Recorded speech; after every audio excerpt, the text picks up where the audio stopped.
চুল পড়ছে, চুল লম্বা হচ্ছে না, আমাদের উপর রোজমেরি হেয়ার অয়েলটা ইউজ করুন। আসসালামু আলাইকুম গাইস, কেমন আছেন? আজকে আমাদের তেল তৈরির কিছু উপাদান আপনাদের দেখাচ্ছি, আমরা কিভাবে তেলটা তৈরি করি আপনারা দেখেন। আমি সর্বোচ্চ অল্প করে তেল বানাই আমাদের ফ্যামিলির জন্য।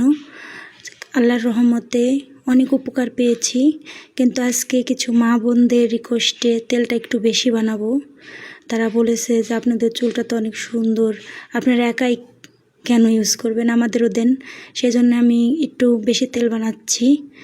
তাই আমার বোন বলল, তুমি একটা পেজেও ছাড়ো, তোমাদের তেলটা ইউজ করে অন্য কেউ উপকার হোক।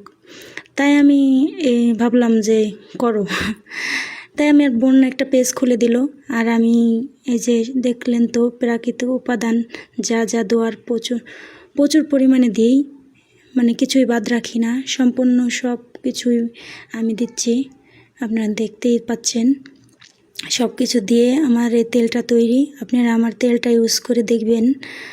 যারা ইউজ করেছে তারা তো জানেই যে কতটা উপকার, আর যারা করেননি তারা একবার হলেও তেলটা ইউজ করে দেখেন।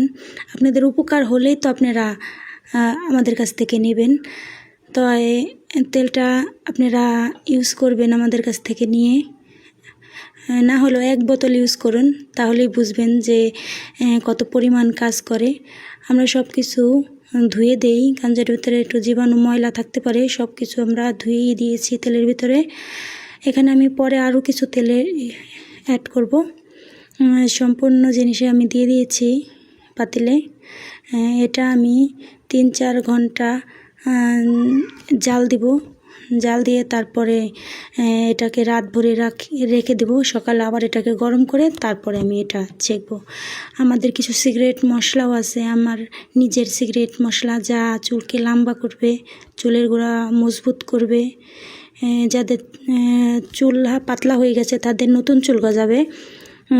আমাদের তেলটা ইউজ করে দেখবেন। দেখেন আমি সকালে বোতল ভরে নিয়েছি। তেলের ভিতরে আমি কিছু রোজমেরি দিয়েছি, কারণ যে আমাদের উপর